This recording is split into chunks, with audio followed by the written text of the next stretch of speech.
Salut à tous, bienvenue dans cette nouvelle vidéo où on va parler de dépression. Qu'est-ce qui vient générer cette sensation de perte de sens, de vide intérieur? Et puis aussi, si vous avez déjà traversé des dépressions il y a des années et puis que vous en êtes sorti, et quand ça revient, qu'est-ce qui se passe et surtout, comment on fait? Donc pour ceux qui ne me connaissent pas, je m'appelle Nathalie Varlet, je suis thérapeute de thérapie systémique transpersonnelle, justement qui viennent travailler sur les nœuds qui vont générer des répétitions de symptômes et des répétitions de schémas, dont potentiellement la dépression. Et puis je suis aussi kinésithérapeute et fasciathérapeute spécialisée sur l'approche du corps et de la guérison à travers le mouvement corporel. On est en janvier, une période où vous êtes nombreux à ressentir de la fatigue, à ressentir des états intérieurs de, on peut l'appeler dépression, de vide, de rien, de perte d'élan, de pas de sensation de joie, d'avoir des difficultés à se lever le matin, d'avoir de la difficulté à trouver du goût et de la saveur dans les choses. Et dans ces moments-là, ce qui peut se passer, c'est qu'on peut avoir tendance à fonctionner en pilote automatique. On essaye d'être en mode fonctionnel, alors que derrière, tu as une charrue qui te tire et qui te dit ah, c'est dur, c'est rude, c'est très rude. Et en fonction du modèle de vie dans lequel tu es, eh bien, tu vas pouvoir continuer, sauf que au bout d'un moment, tu finis par t'épuiser. Et là, certains symptômes peuvent arriver. Les premiers, ça va être les symptômes, ça peut être des symptômes physiques, avec des douleurs de dos, des blocages, quelque chose qui va finalement t'empêcher de fonctionner sur le même modèle dans lequel tu étais avant, ou tout simplement, vraiment, au bout d'un moment, un burn-out si tu es en train de travailler, ou alors une dépression. Et la plus grande difficulté quand on commence à traverser une dépression, moi ce que j'entends chez la majorité de mes patients, c'est bah j'ai a priori tout va bien quoi. Je veux dire bon moi j'ai un boulot, j'ai une famille, j'ai des enfants. Globalement, factuellement, bah il y a aucune raison que j'aille mal. Et pourtant à l'intérieur, pourtant à l'intérieur, où ça fait mal, où c'est complètement vide et j'ai la sensation d'être dans un trou en fait. Et il n'y a pas d'issue. Et là, il y a la notion de désespoir qui peut arriver, de se dire, mais bon voilà, alors c'est l'hiver, donc on se dit, ouais, c'est le temps, c'est la pluie, c'est le... Nous, il y a une tempête de vent là, incroyable depuis plusieurs jours. Et puis bon, bah, c'est la dépression saisonnière. Ok. C'est marrant, la dépression saisonnière, c'est tous les ans, nous, c'est un petit peu pénible. Et puis, il y a certains niveaux d'intensité. En ce moment, il y a un niveau au niveau collectif. Donc là, je vais parler de mémoire et de système collectif. Alors, en fonction d'où tu viens, de ta culture psychologique, spirituelle ou autre, tu peux utiliser différentes références. Si tu viens un peu plus de la psychologie, tu peux faire référence à Jung, qui a parlé de ces mémoires-là. Si tu viens plus du monde, enfin, si le monde spirituel te parle un peu plus, on va parler de mémoire transgénérationnelle et de mémoire du collectif qui sont là actuellement actives. Il y a des périodes, il y a des cycles, et en ce moment, le cycle, eh bien, c'est tout un système de mémoire. Alors, qu'est-ce que c'est qu'une mémoire? C'est quelque chose justement qui est de l'ordre de l'inconscient. Donc, qu'est-ce que c'est l'inconscient? C'est ce dont on n'a pas conscience. Donc, ça n'est pas rationnel. Donc, à la pensée, tu te dis, bah, tout va bien dans ma vie, regarde, j'ai des enfants, regarde, j'ai un bon boulot, puis ce boulot, je l'adorais, puis, bah, tout va. Mais, voilà, et bien, ça ne sert à rien de chercher à rationaliser, c'est la pire des choses, parce que tu vas te faire encore plus de mal, et tu vas encore plus continuer dans un système jusqu'à arriver vraiment à un écroulement total. Euh, et donc, ce qu'il faut comprendre, c'est que ce qui est en jeu là actuellement, ce sont des mémoires de l'inconscient. L'inconscient, ça ne veut pas dire que c'est pas réel pour le plan un de la psyché et plus sur le plan de l'âme. Mais par contre, sur le plan du mental et de la rationalité, ça n'a aucune prise. Donc, essayez de chercher à trouver des solutions par le mental. Essayez de chercher à rationaliser un état d'être intérieur qui est inconscient. Et s'il est inconscient et qu'il émerge, avec sensation de mal-être, avec sensation de fatigue, avec sensation de tristesse, avec sensation de ras-le-bol sans raison, avec des sensations de colère réprimée. Et la colère réprimée, ça fait vraiment cocotte minute, ça fait vraiment extrêmement mal, ou de culpabilisation intérieure très profonde. Eh bien, tous ces systèmes-là, si on essaye de leur donner une raison alors qu'ils s'expriment justement à partir d'un bouillon d'inconscient, donc de ce qui n'a pas de raison, eh bien, on vient comme court-circuiter le système. Ok? Donc ça, c'est la première des choses que je voudrais dire si tu traverses une période comme ça, ou si tu as quelqu'un dans ton entourage, et très souvent les personnes qui sont dans l'entourage avec des personnes qui traversent ça, ils se disent mais qu'est-ce qui se passe? Surtout ne pas chercher à comprendre par la raison, parce que le problème, s'il y a un problème, le problème c'est le mental qui parle de problème, parce que l'inconscient il parle pas de problème. Il parle de mouvement, il parle de douleur, il parle d'émotion, il parle d'imaginaire, il parle de souvenirs. Il y a des souvenirs qui peuvent revenir. Donc c'est comme si c'est des process émotionnels qui n'ont pas eu l'espace dans le passé. Donc ça peut être de cette vie-là, ou quand on parle de mémoire transgénérationnelle ou de mémoire collective, on parle de douleurs qui sont en dehors du temps, enfin du temps présent tel qu'on le comprend, mais qui sont quand même présents. Eh bien en fait, tout ce champ-là ne cherche pas à être compris, il cherche à être ressenti. Ok? Il cherche à être ressenti. Qu'est-ce que c'est ressentir? C'est ressentir actuellement, les émotions extrêmement présentes et et les émotions extrêmement réprimées. Si tu veux voir, j'écris plusieurs posts sur Facebook et sur YouTube sur la question. Et si tu veux t'abonner à ma newsletter, je vais envoyer aussi des textes qui sont des textes plus personnels sur la tristesse et sur la colère. Très souvent, on peut se dire, non mais je suis triste, mais ça va toujours pas bien. Ça fait des semaines et des semaines que je suis triste. Ça fait des semaines et des semaines que je pleure pour rien, que je suis hypersensible pour rien et ça passe pas. Si tu es dans ce cas-là, n'hésite pas à le mettre en commentaire. En tout cas, je sais que vous êtes nombreux dans ce cas-là parce que je vous reçois au cabinet. Et en fait, qu'est-ce qui fait que ça ne passe pas? C'est la quantité de résistance que tu mets à sentir dans toute son amplitude cette tristesse-là. Qu'est-ce que ça veut dire? Alors, si tu m'écoutes, tu te dis oui, mais si je sens plus, je peux pas tomber plus bas que là où je suis. Ça, c'est très souvent quand on commence à avoir, ça fait suffisamment longtemps qu'on souffre. Au bout d'un moment, on se dit non, mais je peux pas aller plus bas que là où je suis. On ne demande pas d'aller plus bas. On demande de ressentir pleinement l'immensité d'une tristesse, sans savoir la raison, et c'est ça qui est difficile pour le mental, sans savoir la raison de pourquoi on est triste. La compréhension viendra par la sensation, elle ne viendra pas par la logique.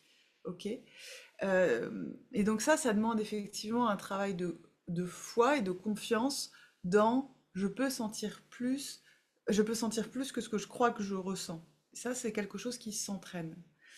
Très souvent, pourquoi c'est si dur d'aller sentir la tristesse? Pourquoi c'est aussi dur d'aller sentir la colère? Parce que quand on a été plus petit, nos parents, très très très peu de parents, enfin moi en tous les cas j'en connais un, mon prof, voilà, a permis à ses enfants, qui n'avait pas peur de sentir l'immensité de la tristesse qui est vécue par un enfant. Quand t'as été enfant, t'as peut-être entendu c'est pas grave, ça va passer, faut pas pleurer. Et puis surtout quand un enfant rentre en grande tristesse, en pleurs et en train de purger naturellement, comme un bébé va le faire, en train de purger naturellement pour pas que ça reste dans le corps, parce qu'il y a une tristesse et une émotion qui est en mouvement, pour pas que ça reste dans le corps, le mouvement naturel, eh bien, c'est de le ressentir avec toute son ampleur et toute son expressivité à travers le corps, à travers des pleurs, à travers des cris, à travers quel que soit, à travers dormir. Voilà, ou dans le sommeil, il y a un process où la tristesse par les rêves peut tout à fait trouver une porte de ressenti intérieur.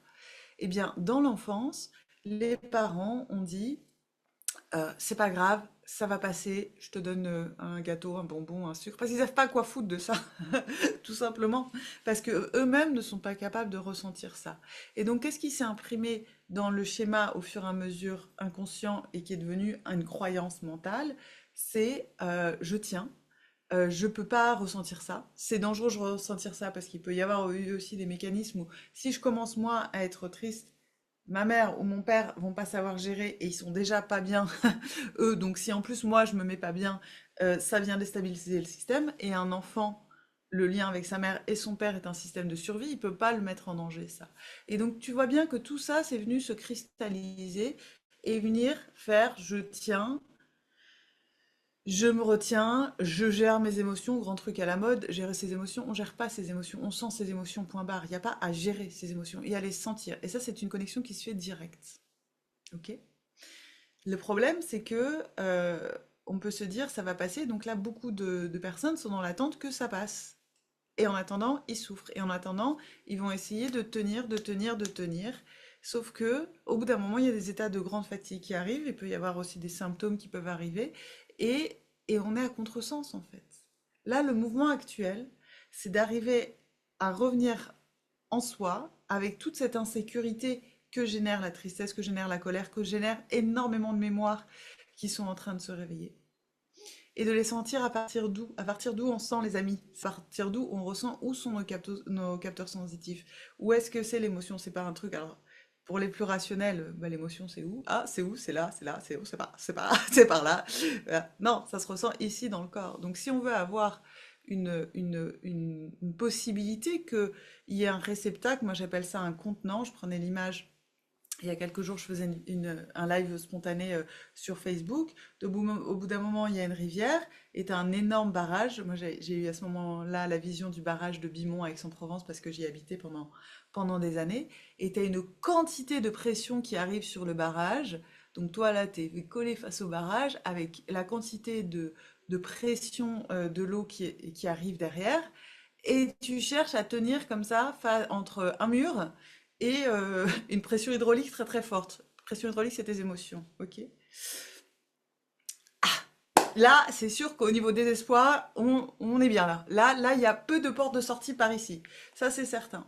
Ça, c'est évidemment, c'est certain que en restant à partir de ce spectre-là, ça fait mal, et ça vient amener au fur et à mesure de plus en plus de désespoir. Qu'est-ce qui se passe très souvent, c'est que on va chercher à comprendre. Alors, on va trouver des méthodes de psychologie, de pensée positive, de comprendre dans l'enfance ce qui s'est passé, pas passé, comment les liens d'attachement, tout ça, tout ça, tout ça, tout ça. Oui, enfin ça, c'est le passé. L'idée, c'est pas de sentir. On peut pas changer ce qui s'est passé avant. Par contre, à partir de la capacité intérieure de créer un contenant à travers le corps pour ressentir ce qu'un enfant n'a pas pu processer, par exemple, ou des mémoires encore plus anciennes, mais je vais pas faire le thème sur le mémoire transgénérationnelle aujourd'hui.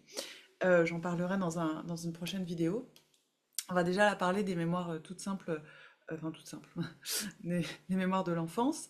À ce moment-là, l'enfant, comme je te l'ai dit, pour un système de survie, n'a pas la capacité émotionnelle de pouvoir ressentir des douleurs. Par contre, nous, en tant qu'adultes, on peut. Et on peut en réapprenant à sentir l'enfant à partir du soi, de l'adulte que l'on est à nous, et à partir du moment où on arrive à avoir un contenant physique, comme les berges d'une rivière, tu vois, où tu peux, toi, créer les berges de la rivière, les élargir pour que la rivière, elle puisse passer. Le problème, c'est que si tu restes à partir de la perception de la croyance qu'est... Alors attention, accroche-toi. Je te fais l'image de qu'est-ce que c'est le barrage dans le système. Le barrage, c'est toutes les croyances, toutes les conclusions que tu as tirées de quand tu étais enfant. Il faut pas trop pleurer. Alors en plus, les hommes, là en ce moment, je suis en train d'accompagner un homme de 72 ans au cabinet. Forcément, à cette génération-là, un homme ne pleure pas. Ça change un peu, mais bon, quand même, je pense que beaucoup d'entre vous, si vous êtes des hommes, ce n'est pas commun de pleurer où il y a eu un paquet de croyances dessus, ou ça va passer. Ça va passer, mais là, c'est pas le temps de ça va passer. Tout va passer. La vie est mouvement. Tout passe. Tout passe. Ça passe. Par contre, ce qui passe pas, là actuellement, je le vois chez beaucoup de gens, et c'est le mouvement que tout le monde est appelé à faire en ce moment, c'est que là, plus on essaye de se dire ça va passer, à partir d'où on se le dit, ça va passer si je me permets de sentir pleinement cette tristesse-là, de pleinement sentir ce que je ressens, de me permettre de sentir ce que je ressens sans chercher à savoir ce que c'est. Et là, à partir de ce moment-là, si tu arrêtes de penser je peux pas sentir plus, je peux pas être plus triste, quand est-ce que ça va passer? Là, tu augmentes le barrage. Là, tu lui mets des couches et des sous-couches et des couches, plein de couches sur le barrage, il est encore plus bétonné qu'avant. Donc là, tu es encore plus pressionné qu'avant. C'est ce que j'appelle la résistance à sentir la tristesse. C'est que le paquet de croyances et de mental que tu vas mettre, ça augmente ton barrage. Par contre, si tu commences à redescendre ici dans le corps, si tu commences à changer de perspective, et là, pour le coup, pour changer de perspective, l'axe thérapeutique aide. Voilà, je vais être claire. Si tu traverses, enfin, tous ceux qui ont traversé des dépressions sévères, et j'en ai traversé de nombreuses, euh, et j'en accompagne de nombreuses, à un moment donné, c'est aidant d'avoir quelqu'un qui permet de voir que le barrage, on peut le voir autrement et que finalement le barrage, il est créé par là et qu'on peut laisser passer la rivière. Ok.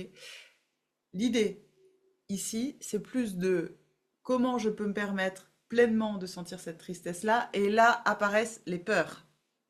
On remet du ciment sur le barrage. Et oui, parce que qu'est-ce qui va se passer si je commence à aller plus loin déjà que c'est insupportable là où je suis, si je commence à aller plus loin, eh bien, eh bien ça risque d'être pire.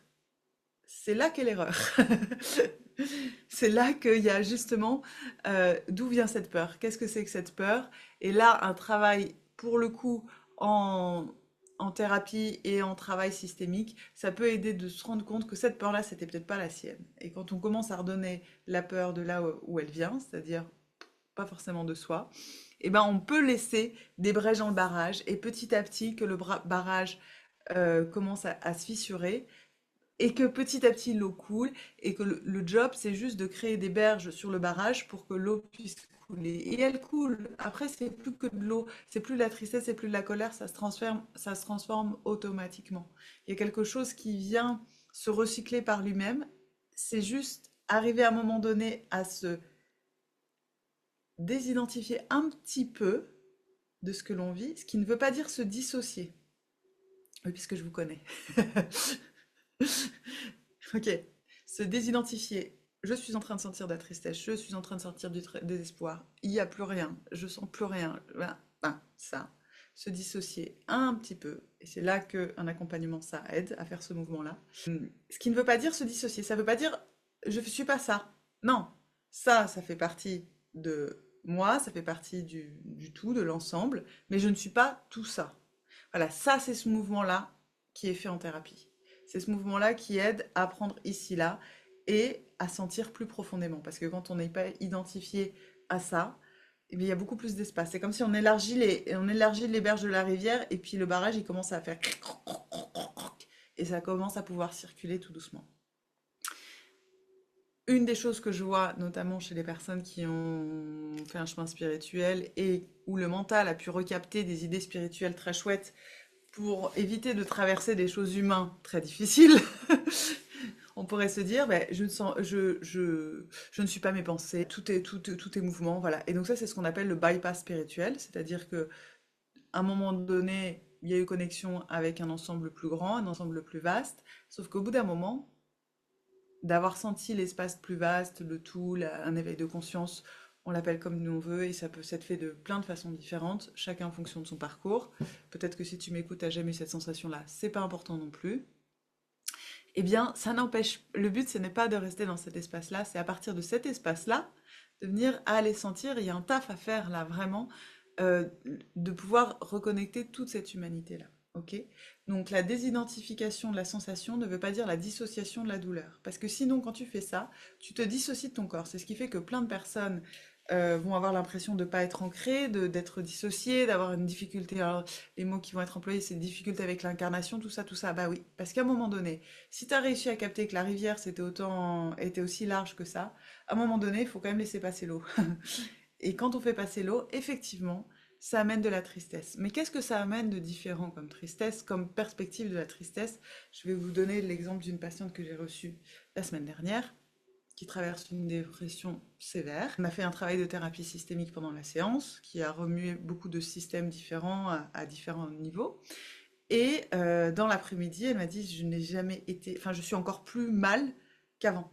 Je suis, enfin, dans son système de mal, je suis encore plus fatiguée, je peux encore plus rien. Et oui, c'est là. En fait, c'est ce qui s'appelle la dépression, la fin de la pression. C'est-à-dire qu'au bout d'un moment, quand le système est en train de se remodeler, il n'y a plus le système, il n'y a plus le barrage. Il n'y a plus le barrage. C'est la fin de la pression. Il n'y a plus la pression. Et donc, après ce type de travail-là, c'est hyper sain. Et la guérison vient par là, vient par se permettre pleinement la fatigue. Quand elle dit, je n'ai jamais été aussi fatiguée et son système mental avant disait bah, c'est pire qu'avant. Et là, je l'ai reprise à temps. On s'est appelé. Je lui ai dit comment tu te sens vraiment là en fait? Si tu enlèves l'idée que tu devrais faire quelque chose et que c'est pas normal d'être comme ça. Et petit à petit, elle a passé une de ses meilleures après-midi parce qu'elle s'est rendue compte qu'elle était bien dans ce qu'elle disait être mal, ce qu'elle disait être triste, être fatiguée. Mais elle était bien là-dedans et elle a commencé à comprendre ce que ça voulait dire de savourer en fait la tristesse. Et à commencer à sentir que derrière, on peut même y toucher une certaine grâce dans cette tristesse-là. Parce qu'on touche, qu'est-ce qu'on touche derrière? On touche une forme de vérité. Il y a une espèce il y a quelque chose qui se met à nu. Il y a comme une espèce de tendresse envers, envers cette tristesse, envers soi, envers la vie. Et cette tristesse-là, c'est aussi ce qui nous relie. Quand on arrive à toucher cette vérité-là intérieure, quand on se le permet vraiment, il n'y a plus de barrage, il n'y a plus d'ego, il n'y a plus de croyances, il n'y a plus de tout ça. Et on est plus que ça. Et si on se le permet, il y a une profonde détente. Alors là, attention, il y a une profonde détente à être triste. Et en se permettant cette profonde détente qui va amener à quelques jours de grande fatigue, que peut-être jamais les personnes n'auront connu, ne se seront permis, parce qu'il y avait une espèce de fatigue chronique qui était... Il y a la fatigue chronique avant le système de guérison, de reprogrammation du système. C'est une fatigue de je tiens, je tiens, je tiens, je tiens. Travail thérapeutique, fatigue d'après, qui dure pas toute la vie, qui dure quelques jours. Fatigue de je lâche complètement. Il n'y a plus rien qui tient. Et je me permets ça. Et là, cette fatigue-là, elle a un goût complètement différent. Et au niveau physiologique, il y a une possibilité pour le corps de se régénérer et de retrouver un équilibre physiologique. Parce que, évidemment, ce qui se passe dans la dépression, je ne vais pas en parler ici, mais il y a un désordre au niveau physiologique, au niveau bon, bref, de certains neurotransmetteurs. Je ne vais pas développer ça, ça serait plus de la dépression clinique, et là, c'est pas trop le propos d'aujourd'hui. Mais en tous les cas, à ce moment-là, il y a la possibilité que le corps puisse se régénérer physiologiquement grâce à cette fatigue permise, et c'est le moment où le corps, à ce moment-là, lui est en train de se recharger. C'est-à-dire qu'il n'y a plus d'énergie pour de l'action, mais lui, il est en train de remettre les machines, la sérotonine, elle commence à pouvoir refonctionner. Voilà les amis, je crois que je vais m'arrêter là pour aujourd'hui parce que c'était déjà assez dense et intense. J'espère que les notions que je vous ai apportées peuvent vous soutenir un peu plus à vous permettre d'être triste, d'être en colère dans ce moment-là, qui est un moment particulier qu'on est en train de traverser au niveau collectif. Vous dire aussi que si vous avez envie de découvrir une manière de percevoir ces rives dont je vous ai parlé, cette perception à travers le corps, je propose le programme Fascia Dance qui est disponible tout au long de l'année, mais là en particulier en ce moment, le focus, c'est de travailler sa capacité à percevoir, à sentir à travers le corps, pour se permettre en fait d'être au rythme naturel de son corps. Le truc c'est que le mental, il va à un certain rythme, il n'est pas naturel, donc on arrive dans des états d'épuisement et de fatigue. Quand on recommence à retrouver le rythme naturel de son corps, à ce moment-là, eh bien, on ne force plus et pourtant, bizarrement, l'énergie revient. Donc c'est vraiment une approche que j'ai créée qui s'appelle le fascia dance, dont le but est l'écoute du mouvement interne. Donc si tu es fatigué et que tu te dis non, je peux rien faire, je comprends. Tu es dans le canapé, déjà tu as fait ta journée, t'en peux plus. Ne me mettez pas un truc en plus. Là, on part de là où on est, c'est-à-dire peut-être du rien, peut-être du tout petit mouvement, peut-être juste d'une respiration, ou peut-être au contraire d'un mouvement qui va être plus vaste parce que c'est ce dont il y a besoin. C'est ce que j'appelle le mouvement guérisseur. C'est d'arriver à avoir le discernement intérieur pour comprendre, pour sentir, pardon, on comprend rien, on sent quel est le mouvement naturel qui est en train d'émerger. Donc ce programme, il est en ligne. On se retrouve tous les lundis soirs en direct à 20h, de 20h avec 21h. C'est moi qui vous guide. C'est en groupe. Il y a la possibilité des replays si tu peux pas être là certains lundis ou tous les lundis. Les cours que je propose en replay sont extrêmement vivants, c'est-à-dire, ça ne veut pas dire forcément toujours énergique, mais vivant. Donc, et je m'adresse aussi aux personnes qui sont en replay. Donc, si tu te dis le replay c'est pénible, moi c'est ce que je me dis souvent. Eh bien là, sache que j'ai l'expérience depuis 1 an et demi que des personnes ne suivent le programme qu'en replay. Et donc on peut s'écrire en dessous dans le forum, tu peux partager, et puis je parle aux gens aussi qui sont en replay parce que je vous connais. Enfin, si vous m'écrivez, je peux vous répondre et on est en connexion. Les personnes qui regardent en replay sont intégrées dans le groupe et les mouvements qui sont proposés sont en lien avec l'énergie du jour, l'énergie de l'instant pour vous guider justement dans ce processus-là. Ça, si tu as envie de reconnecter à tes sensations, à ton corps et faire un peu la paix et avoir aussi un guide, que ton corps devienne ton guide. Première option. Deuxième option, tu traverses un moment difficile, réellement difficile. Que tu l'appelles dépression ou pas, séparation, perte de sens, perte de motivation, voilà, une difficulté. Je propose un nouvel accompagnement qui s'appelle Mouvement Thérapie, qui se passe en ligne, où on vient travailler au niveau de la thérapie systémique. Je te laisse voir, là je ne vais pas expliquer ce que c'est que la thérapie systémique, je te laisse aller voir mon site internet www.natalievarlet.com. Tu as l'adresse juste en dessous dans les liens en commentaire. On se verra en zoom avec une caméra. Le travail, il est à la fois émotionnel, il est à la fois corporel. La particularité de l'approche que je propose, c'est de travailler la sensation à travers le corps plutôt que de passer par le filtre du mental. Si ça fait longtemps que, que tu traverses ça, bah tu sais bien que tu as déjà essayé et ça marche pas. C'est plus... En fait, c'est les expériences qui font qu'on se rend compte des choses. Donc là, c'est une approche qui est ce qu'on appelle somatique, qui passe à partir de la sensation corporelle pour permettre de rencontrer ce qui a besoin d'être rencontré et de lui donner une autre perspective. Voilà. Si tu veux plus d'informations, tu vas sur mon site internet. Si tu as des questions, tu m'écris par mail contact@natalievarlet.com. Évidemment, si tu es sur Ibiza, je consulte sur Ibiza. Là, la proposition de cet accompagnement-là, il est en ligne parce que vous êtes peu nombreux à être sur Ibiza, mais évidemment, si tu es sur Ibiza. Et aussi, cet accompagnement en ligne peut être combiné avec des séances tous les 2 mois sur Paris. J'ai des consultations que je donne sur Paris tous les 2 mois, avec des séances de fasciathérapie ou des séances de thérapie systémique transpersonnelle. Voilà, donc il y a aussi la possibilité de combiner du présentiel avec un suivi en ligne si tu peux te déplacer sur Paris. Sur ce, si cette vidéo et si vous me suivez, ça vous a plu, n'hésitez pas à mettre des likes. C'est comme ça que ça permet une plus grande diffusion. Pas vraiment besoin pour moi personnellement, mais effectivement pour que ce message puisse toucher le plus de personnes. Souvent, quand on n'est pas créateur de contenu, on ne s'en rend pas compte, mais c'est les likes qui font que c'est le plus vu et que ce message puisse toucher le plus de personnes. Et évidemment, n'hésite pas à partager à quelqu'un qui potentiellement aurait besoin d'entendre ce message. Et si tu veux recevoir les autres vidéos sur YouTube, n'hésite pas à t'abonner, comme ça tu auras les notifications. Sur ce, je vous souhaite une très bonne journée et je vous dis à tout bientôt.